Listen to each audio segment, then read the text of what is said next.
Assalamualaikum warahmatullahi wabarakatuh. Selamat datang kembali di channel saya, di channel Eka Nur Arifin di Ruang Berbagi.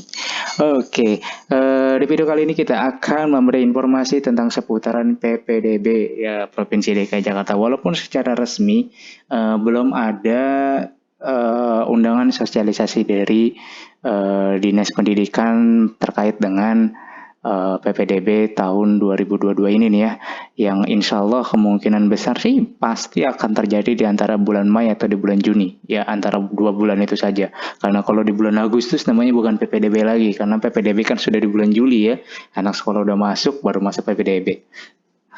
Jadi PPDB insya Allah akan dimulai di bulan Mei atau Juni. Kita tinggal lihat saja gitu uh, ininya jadwalnya ya, nanti akan diinformasikan lebih lanjut. Baik, untuk teman-teman yang baru menemukan channel ini silakan di-subscribe dulu channelnya untuk mendapatkan informasi-informasi terupdate seputaran dunia pendidikan dan KJP. Dan juga untuk teman-teman yang sudah subscribe, terima kasih karena sudah mendukung channel ini untuk bisa berkembang dan bisa memberikan informasi-informasi yang bermanfaat untuk teman-teman semua. Baik, langsung saja kita ke pembahasan tentang PPDB tahun 2022. Ya, apa saja sih yang harus disiapkan untuk PPDB tahun 2022 ini? Karena kan yang di tahun 2021 juga sudah pernah dibahas tuh ya.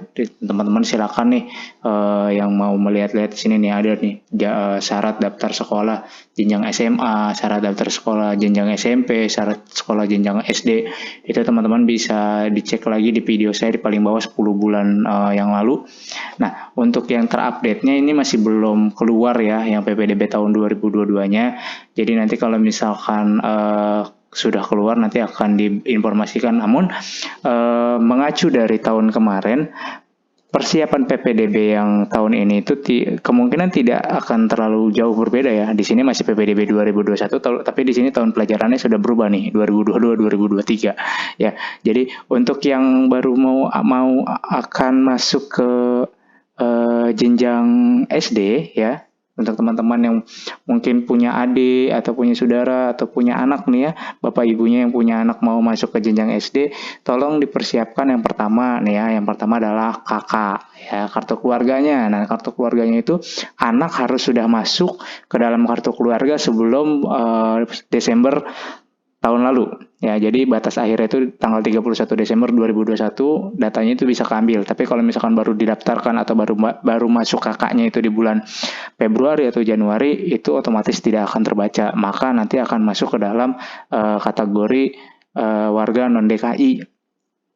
Nah, untuk kebijakan warga non-DKI dan DKI ini belum tahu nanti kebijakannya seperti apa. Mungkin nanti akan ada bahasan selanjutnya. Oke, kita bahas tentang syarat-syarat yang harus dilengkapi dulu nih ya, yang tidak jauh dari tahun-tahun sebelumnya. Pertama tadi kakaknya harus dilengkapi ya.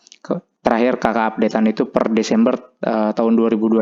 Biasanya dia akhir tahun diambil per 31 Desember 2021. Kemudian yang kedua adalah akte. Nah, kalau misalkan nggak punya akte, ada surat kelahiran. Tapi diusahakan harus sudah punya akte ya. Karena kan syarat punya kakak pasti ada aktenya gitu. Dan diusahakan harus ada aktenya. Jadi nanti berkas atau dokumen putra putri bapak ibu semua atau teman-teman semua nih nggak tercecer gitu kan, tidak sulit nanti di akhirnya gitu kan.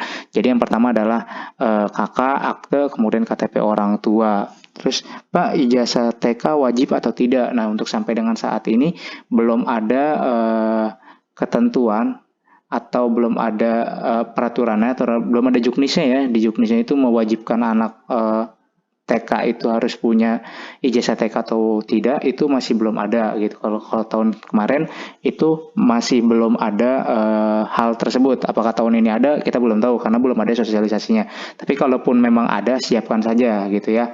Jadi nanti kalau memang aturannya diwajibkan ya berarti udah tinggal masuk saja gitu. Jadi yang pertama itu tadi kakak, kemudian akte, terus ijazah kalau memang ijazah TK-nya kalau memang anaknya TK ya.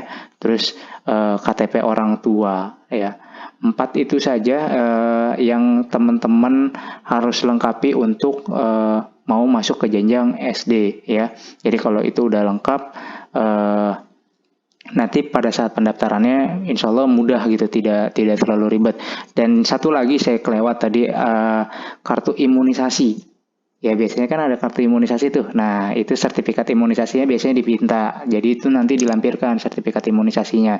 Dan kemungkinan pasti nanti ada tambahan mungkin kartu vaksin ya. Kita belum tahu nih apakah nanti ada atau tidak. Takutnya nanti dipinta juga. Atau kemungkinan ada kartu vaksin gitu ya. Jadi disiapkan saja itu ya. Ini hanya prediksi ya, diambil dari tahun sebelumnya. Jadi prediksinya yang pertama ada KK, akte, KTP orang tua, kemudian ijazah TK, dan yang terakhir adalah kartu vaksin anak ya. Jadi 5 ini disiapkan saja. Kemudian nanti pada saat pengajuan, pada saat pendaftaran sudah dibuka, teman-teman bisa tinggal mendaftar saja. Nah untuk DSD sendiri, jalurnya itu kurang lebih masih sama ya. Ada jalur afirmasi, zonasi, sama pindah tugas orang tua. Nah, tahapannya kalau tahun kemarin itu sampai 3 tahap ya. Apakah tahun ini bagaimana? Belum tahu ya. Jadi sama seperti tahun kemarin, ada 3 jalur, jalur afirmasi, zonasi, dan pindah tugas orang tua. Nah, di jalur-jalur ini nanti punya tersendiri-sendiri ya. Jadi kayak afirmasi itu ada inklusi, seperti di sini ya. Ini websitenya sudah bisa dibuka tapi masih belum update, masih tahun 2021. Jadi untuk teman-teman mungkin saya pengen ngeliat nih persyaratannya apa aja tahun kemarin gitu kan, acuannya dari tahun kemarin, silakan saja buka di sini. Jadi seperti itu teman-teman ya. Jika teman-teman ada yang ingin adiknya, saudaranya, atau keponakannya, atau tetangganya, atau sanak saudaranya, atau bahkan anak sendiri yang ingin bersekolah mau masuk jenjang SD di Provinsi DKI Jakarta, SD negeri, ya kurang lebih tadi itu yang harus disiapkan sebelum PPDB nanti dibuka. Yang pertama adalah KK, kemudian akte, kemudian KTP orang tua, kartu imunisasi, dan kartu vaksin, serta ijazah tadi ya. Saya lupa kelewat ijazahnya. Ijazah kalau memang anaknya sekolah TK. Jika tidak, ya tidak apa-apa. Tidak diwajibkan untuk saat ini. Kita nggak tahu apakah nanti ada peraturan yang mewajibkan anak itu harus TK untuk masuk SD. Kita belum tahu gitu ya. Jadi seperti itu teman-teman informasi yang bisa saya sampaikan. Mudah-mudahan informasi ini bisa bermanfaat. Jika ada pertanyaan silakan langsung tanyakan di kolom komentar. Jangan lupa untuk di like, di share, dan di subscribe channel ini untuk mendukung agar channel ini bisa berkembang dan bisa memberikan informasi yang lebih bermanfaat lagi kepada teman-teman semua. Terima kasih. Wassalamualaikum warahmatullahi wabarakatuh.